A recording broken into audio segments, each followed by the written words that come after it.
The Incas by Universe Queen.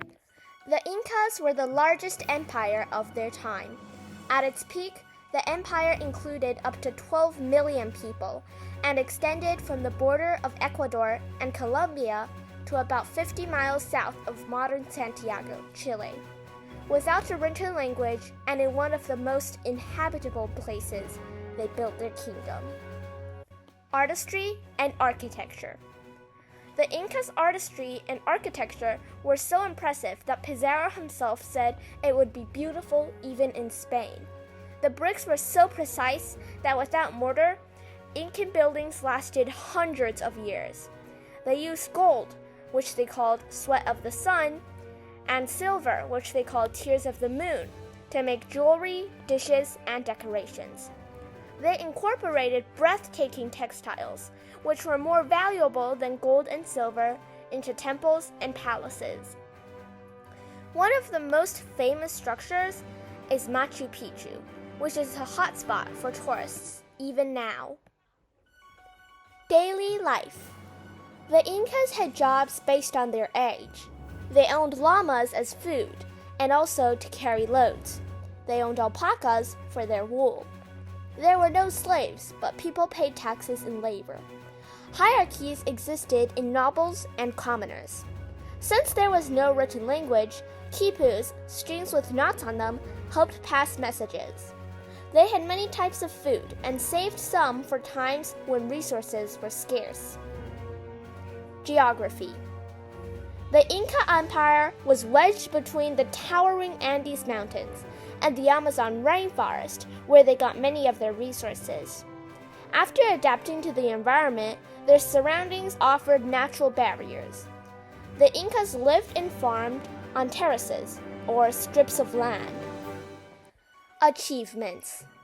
The Incas were advanced for their time in astronomy, agriculture, architecture, and conquering territories. They had a surprisingly accurate 365-day calendar and other calendars for holidays and crops. They used irrigation canals for agriculture. The Incas' army was very strong, and they had a good method for expanding their kingdom. The king would offer peace and protection, and allow the people to keep customs and their ruler.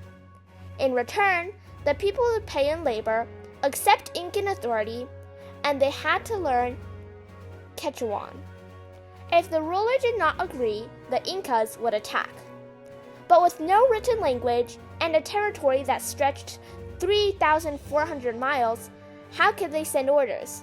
The answer was roads. The Incas built an intricate system of roads that reached a total of 15,000 miles across bodies of water and large canyons. This was truly an amazing feat. Conflicts and challenges. Although the Inca civilization flourished, there were also conflicts and challenges. The Chancas had always been at battle with the Incas, starting from the rule of Viracocha. The largest war and the defeat of the Inca Empire, however, came after Huayna Capac and his designated heir died from disease in 1527. His two remaining sons, Atahualpa and Huascar, fought for the throne. This was the Inca Civil War, also known as the Incan Dynastic War or the Incan War of Succession. After Atahualpa won and became the king, Spanish conquistadors arrived. Although the Spaniards were greatly outnumbered, they had cavalry and guns, two things which the Incas had never seen before. Diseases were another challenge the Incas faced. Their bodies had no defense against them all. In conclusion, the Incas were a short-lived but powerful territory. They were knowledgeable in arts, astronomy, agriculture, architecture, and battle. Quechua is still spoken today. Incan culture still lives on, and archaeologists are still studying this mysterious and captivating empire.